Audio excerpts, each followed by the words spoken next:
حضرت ابو المواہب شاذلی رحمۃ اللہ تعالی علیہ آپ فرماتے ہیں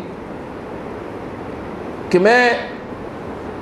بارگاہ رسالت مآب صلی اللہ علیہ وسلم میں کثرت کے ساتھ درود پاک پڑھا کرتا تھا، اور علماء کرام فرماتے ہیں کہ جو 313 کا عدد ہے یہ کثرت میں شمار کیا جاتا ہے۔ فرمایا کہ میں کثرت کے ساتھ اللہ کے حبیب صلی اللہ علیہ وسلم کی بارگاہ میں محبت کے ساتھ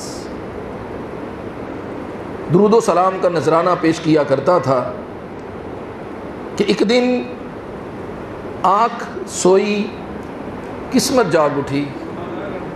اللہ کے حبیب صلی اللہ علیہ وسلم خواب میں تشریف لائے اور فرمایا کہ ابو المواہب شاذلی، بیٹا میں اللہ کا بندہ ہوں اور تو میرا بندہ ہے، میں اللہ کا بندہ ہوں اور تو میرا بندہ ہے۔ یاد رکھیے کہ جب اللہ کے حبیب صلی اللہ علیہ وسلم نے فرمایا کہ میں اللہ کا بندہ ہوں تو اس کا معنی ہے میں اللہ کی بندگی اور عبادت کرنے والا ہوں، اور جب اللہ کے حبیب صلی اللہ علیہ وسلم نے فرمایا کہ تو میرا بندہ ہے تو اس کا معنی کہ تو میرا غلام ہے۔ حضرت ابو المواہب شاذلی علیہ رحمہ فرماتے ہیں کہ میں نے عرض کیا بندہ نواز، میں اس پہ راضی ہوں، میں اس پہ راضی ہوں کہ مجھے آپ کی غلامی نصیب ہو گئی، آپ کا کرم ہوا کہ آپ نے مجھے اپنے غلاموں میں شامل فرما لیا۔ تو فرمایا کہ ابو المواہب تو مجھ پر درود پاک کی کثرت کرتا ہے، تیرا درود پاک مجھ تک پہنچایا جاتا ہے، لیکن تو مختصر درود پڑھتا ہے تو درود تامہ کیوں نہیں پڑھتا؟ حضرت ابو المواہب شاذلی رحمہ فرماتے ہیں کہ میں نے عرض کیا کہ میرے ماں باپ آپ پر قربان ہوں، میرے آقا فرمائیے کہ درود تامہ کون سا ہے؟ تو پھر آقا علیہ الصلوۃ والسلام نے پڑھ کر سنایا، فرمایا اللہم صلی علی سیدنا محمد وعلی آل سیدنا محمد کما صلیت علی سیدنا ابراہیم وعلی آل سیدنا ابراہیم، بارک علی سیدنا محمد وعلی آل سیدنا محمد کما بارکت علی سیدنا ابراہیم وعلی آل سیدنا ابراہیم علی العالمین انک حمید مجید۔ السلام علیکہ ایھا النبی ورحمۃ اللہ وبرکاتہ۔ حضرت ابو الشاذلی فرماتے ہیں، ابو المواہب شاذلی، کہ یہ درود پاک اللہ کے حبیب صلی اللہ علیہ وسلم نے مجھے پڑھ کر سنایا اور فرمایا تو مجھ پر اس طرح درود تامہ کیوں نہیں پڑھتا؟ تو میں نے عرض کیا کہ حضور یہ طویل ہے، یہ لمبا ہے، اور میں حضور کی ذات پر مختصر درود اس لیے پڑھتا ہوں کہ کم وقت میں زیادہ پڑھا جائے۔ تو اللہ کے حبیب صلی اللہ علیہ وسلم نے فرمایا کہ پھر تو اول آخر اس درود کو پڑھ لیا کر۔ جب تو اپنا مختصر درود پڑھے، جیسے ہم پڑھتے ہیں صلی اللہ علیہ وآلہ وسلم، یا صلی اللہ علی حبیبہ سیدنا محمد وآلہ وسلم، یا صلاۃ والسلام علیکہ یا سیدی یا رسول اللہ، تو فرمایا کہ پھر اول آخر اس درود تامہ کو پڑھ لیا کر۔ اور قرآن مجید میں بھی ارشاد ہوتا ہے یا ایھا الذین آمنوا، اے ایمان والو، صلو علیہ، تم اس نبی صلی اللہ علیہ وسلم پر درود بھیجو، وسلموا تسلیما، اور سلام ضرور بھیجو۔ میرے بھائیو، جب بھی آپ اللہ کے حبیب صلی اللہ علیہ وسلم کی بارگاہ میں درود پاک کا نذرانہ پیش کریں تو یاد رکھیں ایسا صیغہ استعمال کیا جائے جس میں لفظ صلاۃ کا بھی ذکر ہو اور لفظ سلام کا بھی ذکر ہو، اس لیے کہ قرآن مجید نے جو حکم دیا تو فرمایا صلو علیہ وسلموا، اس حبیب صلی اللہ علیہ وسلم پر درود بھی پڑھو اور سلام بھی پڑھو۔ تو جب ہم نماز میں درود ابراہیمی پڑھتے ہیں تو یاد ہے کہ درود ابراہیمی سے پہلے ہم نماز کی حالت میں پہلے حضور کی بارگاہ میں سلام پیش کرتے ہیں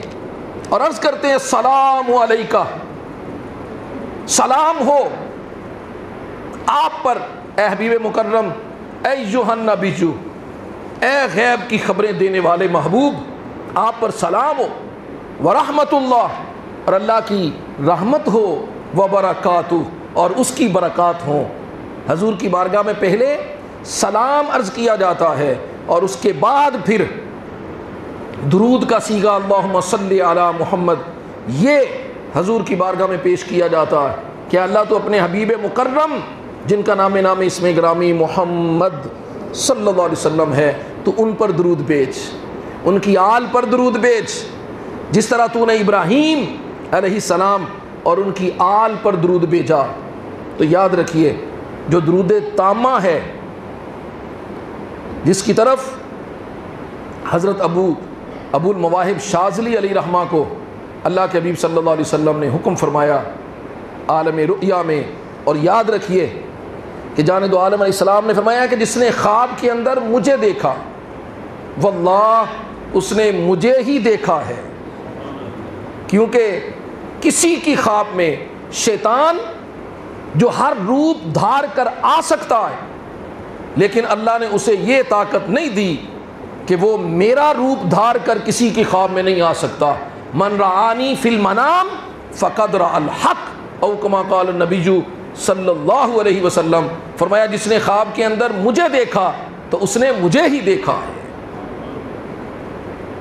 لہذا جب بھی آپ درود پڑھیں، جب بھی حضور کی بارگاہ میں نذرانہ عقیدت پیش کریں، تو ایسا درود اور ایسا صیغہ استعمال کیا جائے جس میں صلات کا بھی ذکر ہو اور سلام کا بھی ذکر ہو۔ اگر آپ درود ابراہیمی پڑھیں، بعض حضرات کا شوق ہوتا ہے وہ طویل درود ابراہیمی پڑھتے ہیں، تو پھر لازم ہے کہ وہ درود سے اول یا درود کے آخر السلام علیکہ ایھا النبی ورحمۃ اللہ وبرکاتہ کا صیغہ ضرور استعمال کریں، جیسا کہ نماز کے اندر پہلے کیا جاتا ہے۔ لیکن چونکہ غیر نماز ہو تو پھر آپ کا شوق ہے، چاہے تو سلام کا صیغہ پہلے پیش کریں اور چاہیں تو درود پاک جب مکمل کریں انک حمید مجید پر تو پھر عرض کریں السلام علیکہ ایھا النبی ورحمۃ اللہ وبرکاتہ۔ اور حضور کی بارگاہ میں درود و سلام کی کثرت خود جانے دو عالم صلی اللہ علیہ وسلم کی زبان اقدس سے سنیے۔ حضرت سمرہ رضی اللہ تعالیٰ عنہ صحابی رسول روایت فرماتے ہیں، فرمایا کہ ایک روز جانے دو عالم علیہ السلام تشریف لائے، ہم صحابہ مسجد شریف میں بیٹھے تھے کہ جانے دو عالم علیہ السلام نے فرمایا کہ رأیت البارحہ عجبا، صحابہ میں نے رات ایک عجیب منظر دیکھا ہے، میں نے خواب دیکھا، اور نبی کا خواب جو ہوتا ہے یہ محض خواب نہیں ہوتا بلکہ اللہ کی وحی ہوتی ہے۔ آپ جانتے ہیں کہ حضرت ابراہیم علیہ السلام کو جو حکم ہوا تھا اپنے بیٹے اسماعیل علیہ السلام کی گردن پر چھری چلانے کا، تو وہ بھی خواب تھا۔ تو نبی کا خواب محض خواب نہیں ہوتا بلکہ اللہ کی بولیے وحی ہوتی ہے۔ فرمایا کہ میں نے رات خواب دیکھا۔ حضرت سمرہ کہتے ہیں رضی اللہ تعالیٰ عنہ، ہم نے عرض کیا بندہ نواز آپ نے کیا دیکھا؟ فرمایا کہ میں نے اپنے ایک امتی کو صراط پر دیکھا، پل صراط پر، وہ کبھی گرتا ہے، کبھی سنبھلتا ہے، کبھی لڑکھڑاتا ہے، کبھی اٹکتا ہے، کبھی رکتا، کبھی چلتا۔ فرمایا کہ پھر میں نے دیکھا کہ ایک نور آیا اور اس نے آ کر اس لڑکھڑاتے اور گرتے ہوئے میرے امتی کو کندھے سے پکڑ کر سیدھا کر دیا اور پھر بازو سے پکڑتا ہوا صراط سے پار لے گیا۔ تو صحابہ کرام رضوان اللہ علیہ مجمعین نے پوچھا اللہ کے حبیب صلی اللہ علیہ وسلم وہ نور کس چیز کا تھا؟ فرمایا وہ میرا امتی وہ دنیا میں مجھ پر محبت کے ساتھ کثرت کے ساتھ درود پاک پڑھتا ہوگا، اور وہ جو پل صراط پر اسے نور دیا گیا وہی میری ذات پر پڑا ہوا درود ہوگا۔ حضرت سمرہ کہتے ہیں کہ اللہ کے حبیب صلی اللہ علیہ وسلم نے فرمایا یاد رکھو جس نے مجھ پر کثرت سے درود پڑھا تو اللہ اسے صراط پر پل صراط پر نور عطا کرتا، اور جسے نور عطا کیا جائے گا پھر وہ اہل جنت سے ہوگا، پھر وہ اہل دوزخ سے نہیں ہوگا۔ مزید برآں درود پاک کی برکات میں حضرت علی رضی اللہ تعالیٰ عنہ شیر خدا کرم اللہ وجہ الکریم فرماتے ہیں کہ ہم حالت سفر میں اللہ کے حبیب صلی اللہ علیہ وسلم کے ہمراہ تھے۔ ایک جگہ ہم نے پڑاؤ کیا تو جانب عالم علیہ الصلوۃ والسلام نے ہمیں حکم ارشاد فرمایا کہ ادھر ہی کھانے کا جو اہتمام کرنا ہے کر لیا جائے۔ تو صحابہ کرام رضوان اللہ علیہ اجمعین نے جب اپنے اپنے خیمے لگائے اور اپنے اپنے طباق کھولے تو دیکھا کہ اکثر کے پاس روٹیاں تو موجود ہیں لیکن ساتھ میں سالن نہیں ہے۔ ابھی اس سوچ میں تھے کہ کیا کیا جائے کہ حضرت علی شیر خدا کرم اللہ وجہ الکریم فرماتے ہیں کہ ہم نے دیکھا کہ ایک شہد کی مکھی ہے جو جانب عالم صلی اللہ علیہ وسلم کے کان مبارک کے قریب بن بنا رہی، گھوم رہی، اور کچھ بن بناتے ہوئے حضور کی بارگاہ میں لگتا ہے کہ کچھ فریاد کر رہی ہے۔ ہم نے جانب عالم صلی اللہ علیہ وسلم کی بارگاہ میں عرض کیا کہ بندہ نواز یہ مکھی آپ کی خدمت میں کیا عرض کر رہی؟ تو آقا علیہ السلام نے فرمایا علی یہ مکھی مجھ سے کہہ رہی ہے کہ اللہ کے حبیب آپ کے غلام جو کھانا کھانے کے لیے بیٹھے اور ان کے پاس سالن نہیں ہے تو حضور ہم نے قریب ہی شہد کا چھتا لگایا ہوا، حضور ہمارا وہ لگایا ہوا شہد کس کام آئے گا کہ آپ کے غلام بنا سالن کے روٹی تناول کریں، اور ہم کمزور اور ناتواں ہیں، وہ آپ کی خدمت میں لا نہیں سکتے، اپنے کسی غلام کو بھیجیے ہمارے ساتھ وہ شہد لے آئے۔ تو حضرت علی فرماتے ہیں مجھے ہی جانب عالم علیہ السلام نے حکم دیا کہ پیارے علی تم اس مکھی کے ساتھ جاؤ۔ فرمایا میں چوبدار برتن لے کر، چمڑے کا کناروں والا چبھنے والا وہ برتن لے کر میں اس مکھی کے ساتھ گیا۔ فرمایا وہ مکھی میرے آگے آگے چل رہی اور میں اس کے پیچھے پیچھے۔ پھر وہ پہاڑ کی آغوش میں ایک غار کی طرف گئی اور اس نے جا کر مکھیوں سے کچھ کہا کہ سب مکھیوں نے چھتے کو چھوڑ دیا اور الگ ہو گئیں۔ فرماتے میں نے وہ سارا شہد اس برتن میں نکال لیا اور بارگاہ مصطفیٰ صلی اللہ علیہ وسلم میں لا کر پیش کر دیا۔ جانب عالم علیہ السلام تو السلام نے اپنے غلاموں صحابہ کرام کے درمیان تقسیم فرما دیا۔ ابھی ہم نے وہ شہد کھانا شروع نہ کیا تھا کہ دیکھا وہ مکھی پھر حاضر خدمت ہے اور پھر حضور کی بارگاہ میں بن بنا رہی۔ ہم نے عرض کیا حضور یہ اب کیا کہتی ہے؟ تو آقا علیہ السلام نے فرمایا اب یہ خود نہیں آئی، اسے میں نے بلایا۔ بولیے اسے میں نے بلایا ہے۔ عرض کیا حضور آپ نے اسے کیوں بلایا؟ فرمایا کہ میں نے اس مکھی سے پوچھا ہے کہ تمہاری خوراک کیا ہے؟ تو اس نے کہا کہ یا رسول اللہ صلی اللہ علیہ وسلم ہم پھولوں کا رس چوستی۔ تو اللہ کے حبیب علیہ السلام فرماتے ہیں پھر میں نے اسے کہا کہ پھولوں کے ذائقے تو مختلف ہوتے ہیں، کوئی کڑوا ہوتا ہے، کوئی پھیکا ہوتا ہے، کوئی کھٹا ہوتا ہے، لیکن یہ مختلف ذائقوں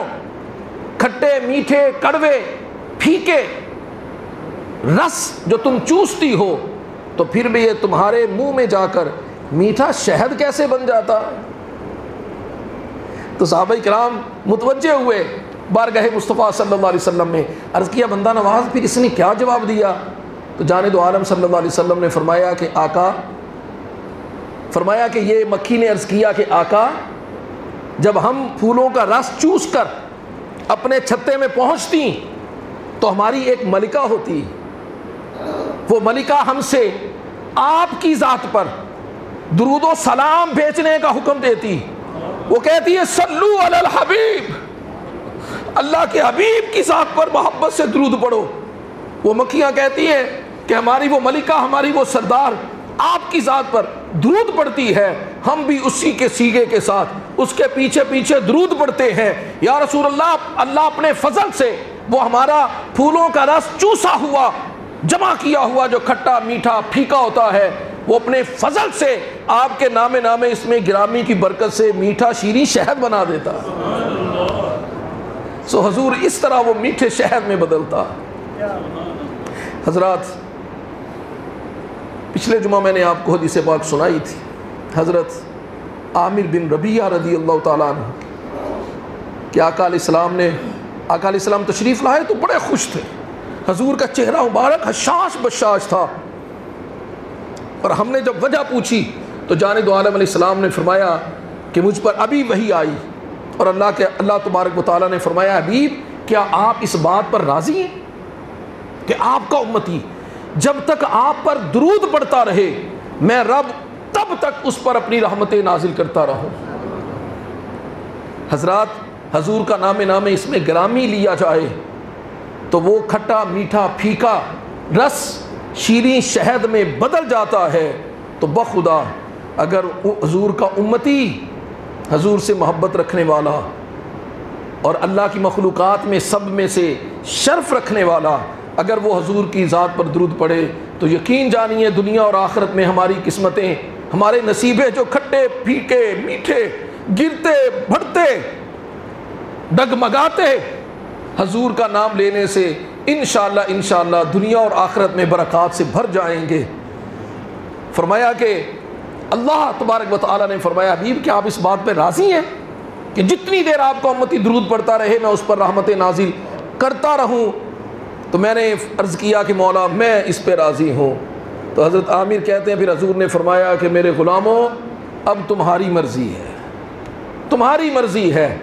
کہ تم مجھ پر درود کم پڑھو یا زیادہ پڑھو۔ حضرات گرامی قدر، درود پاک دنیا اور آخرت میں صرف اور صرف فضیلت اور برکات کا حامل ہے۔ مشکل جو سر پہ آ پڑی تیرے ہی نام سے ٹلی، مشکل کشا ہے تیرا نام، تجھ پہ درود اور سلام۔ وآخر دعوانا ان الحمد للہ رب العالمین۔